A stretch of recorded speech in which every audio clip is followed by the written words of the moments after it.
AKAPAD, my fellow film buffers. Are you missing football? Yeah, we miss it a lot here, even though that Super Bowl is maybe one of the worst Super Bowls I have ever seen. I'm being hyperbolic. Peter A. DeLuca here, aka Pad69. You guys know me as a film buff, and you've been with me for over 630 episodes. And today we're talking about Burt Reynolds and football. And no, it's not The Longest Yard. It's Burt Reynolds, Kristofferson. That's right, the first A Star Is Born. Blade's best friend. 1977. Reynolds, Kristofferson. Semi-tough. Football. They're pros. This is a comedy, and we have some issues. Let's get into it.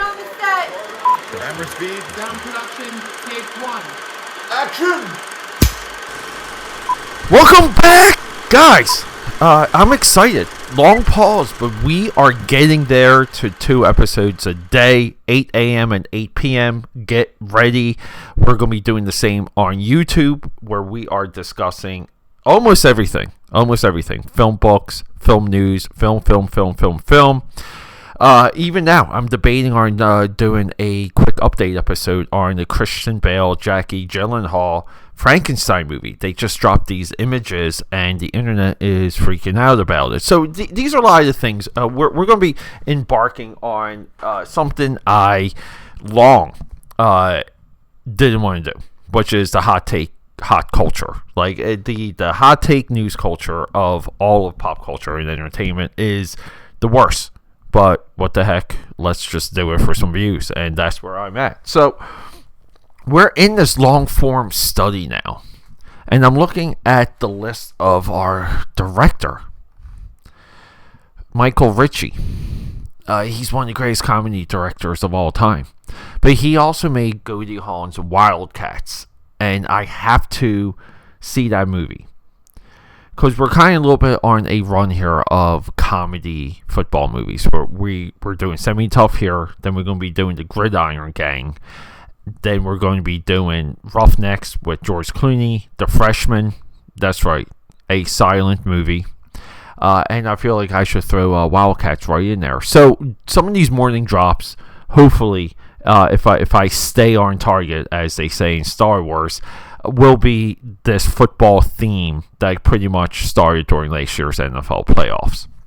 So some of the problems with this movie, I just want to get it out of the way. If you're upset about language, this movie's not for you. If you're upset about misogyny, if you're really the idea of women being objectified or put on platters for men, if this upsets you, please move on. But we have other things to discuss. We have the comedic timing and brilliance of Burt Reynolds. I almost said Kurt Warner there. Of Burt Reynolds. Burt Reynolds during this time, he was doing 2 movies a year, 20 years straight. His filmography, he's got to have 110, 130 movies. When Burt Reynolds re-emerges into the scene, I was there for Boogie Nights when Paul Thomas Anderson's Boogie Night drops.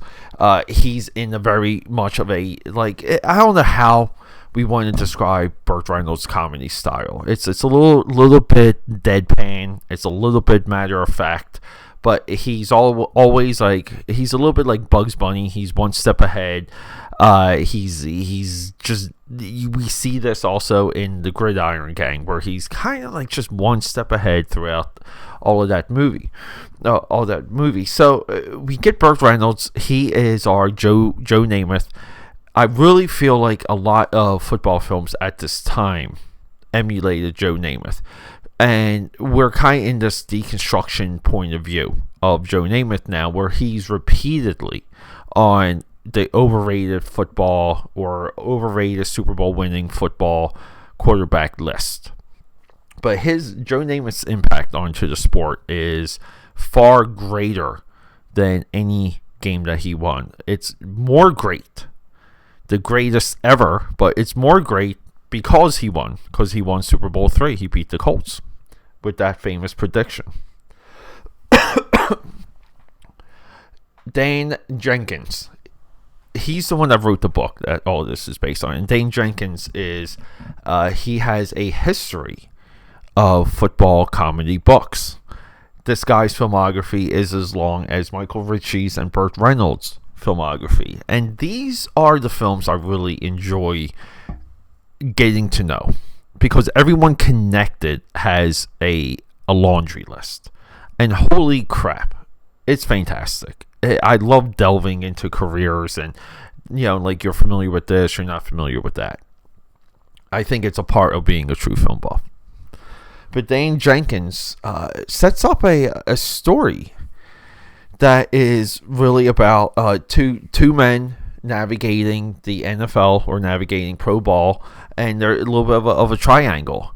And not a lot of that ends up in the movie. I was watching this, and I was so surprised after reading about this movie when I was done that at the time, this movie was looked at as more of a commentary on the self-help movement, notably EST. And EST got sued out of existence by Scientology. I could be paraphrasing a little bit, but I know there was lawsuits and it went away shortly after. For a while, the EST book was a $90 book on Amazon. I believe it's come down since then.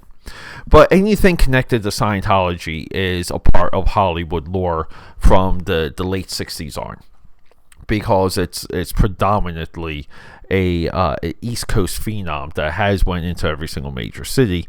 I believe. I haven't checked their their chapter list in a while, but Scientology is intertwined with Hollywood, and we have to make a note of it. We have to monitor it, and we have to speak about it when it's here. So this movie comes in pretty hard about the first 30 minutes. The first 30 minutes of any football movie is fantastic. The last 30 minutes of any football movie is fantastic, because we get the introductions, we get all the wacky, the zany personalities, we get the lifestyle, and then we get the big game at the end. And everything in the middle is most likely the problem, and in this case, the middle's the problem. Some people might call it the second act, but it's very tough to identify movies that are in, like what scenes in the first act, what scenes in the second act. Overall, I think as a performance of Kris Kristofferson and Burt Reynolds, this movie, you would be curious about this movie. Overall, though, I don't feel like it's a essential football film. This is more of a football trivia film. It's more of a footnote, pun intended. And it's just more of a movie to know when we discuss football movies. And if we do what we're doing here, if you do what we're doing here at Team AKAPAD Film Buff, we make a list of all the movies and we go through them. This is just another movie on the list after we talk about the Mount Rushmore of football movies. And for a lot of the audience, and that's really that's what streaming unlocks. Streaming unlocks the connection of the content to the audience, and now we don't have distributors and marketing and all this other stuff. We don't even have careers. We literally can sit down and discover things. This is just one of those movies that on the right sense is just going to get traded from one streaming service to the next streaming service. Whatever quote unquote free training service emerges, this movie is going to be in there. But it's important because we want to monitor the career of Michael Ritchie. We want to monitor the career of Burt Reynolds and Kris Kristofferson. We kind of want to not shy away, but we do want to understand the context that some of these words and these phrases and these situations are portrayed in this movie. We have to take it all in, and this movie becomes, for some, a uncomfortable historical document. But for many... Excuse me there. But for many, it becomes a historical document, and it's important because of that. I feel like this movie, it had a path as you're watching it. You want to carve out that Burt Reynolds, is this, kind of aloof NFL quarterback that just gets the job done. His wide receiver, Kristofferson, you want him to be the man. And a lot of times, like we go back up to like Scott Conn in Varsity Blues. Kris Kristofferson and Scott Conn, like there's almost like a Nick Nolte that we just had in North Dallas 40. There's a sidekick mentality to wide receiver characters that got solidified in this movie. And the other great sequence in this film, and the one that stands out, there's a reason why we watch and rewatch movies, so we can memorize them. When we're on a little bit of a trek like this, it's a journey into a genre, like a very deep cut, we sometimes watch movies one time. So I want to say I watched this movie once. I did go back and forth on it.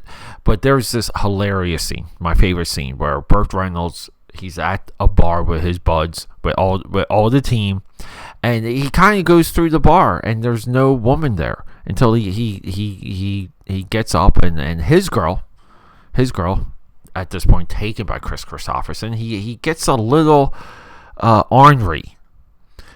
So he goes back to the bar, and the one woman that gave that shit tested everyone, gave everyone crap, the bigger lady, he lures her up to his room, and they spend the night together. And along the way, he's getting looks, he's getting skunk eyes, he's getting he's hiding the fact that he's got this little bigger overweight woman, and he's sneaking her up to his room.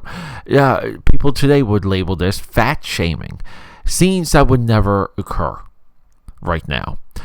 Are we better moving forward? Like, only time will tell that these types of scenes are basically exorcised, like the demons that they are from the film industry. Some people believe like the demons that they are. It's interesting, it really is. But this movie, it does chug even at the end. We have a botched fake wedding. We get a conversation of Burt Reynolds and the girl that he wants, because she's supposed to be marrying someone else. We get this conversation on the beach, and it just doesn't really like hit home. It hits home that they're kind of still young, they're still wacky, they're still trying to figure things out. This is not for them, but they're going to move forward. I wish that point, like that scene at the end, had a little bit more significance. The football at the end, the game at the end, then we're kind of charting the playoffs. We're charting their like somewhat of the season. It looks like they win. I'm not just recollection. I'm not sure if they win the championship or if they go to the championship. So there's a lot of that. And the later movies like Any Given Sunday, they get better with tracking this as a visual medium. Like we're communicating things just on a visual sense. We can track these things just the way that they're edited, not shot, edited. Of course, you have to shoot things to edit, but it's the editing that later. And if anybody wants a lesson in that, watch a lot of these earlier NFL football, or watch pro football movies, watch earlier pro football movies, and go into the modern day, and you will see the visual highlights and visual notes of games and of seasons, and you can follow them. You can follow them with no sound, which is the true test. These movies, you cannot. You need audio. You need the announcers helping you. The announcers in some of these movies act as they do in real life. They help you follow the action.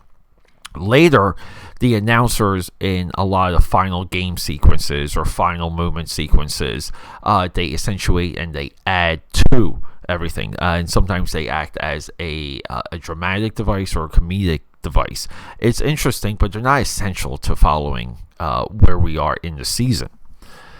Yeah, Semi-Tough came out of nowhere for me. I was happy to explore it. I cannot recommend it as a top pro football movie or top pro football comedy. I just can't. I would put Necessary Roughness miles above this.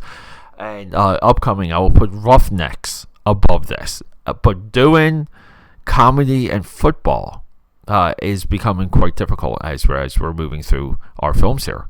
Rock and Roll AKAPAD here, the Film Buff. Thank you for sticking with me, guys. We have so much more coming. Okay, that's a wrap.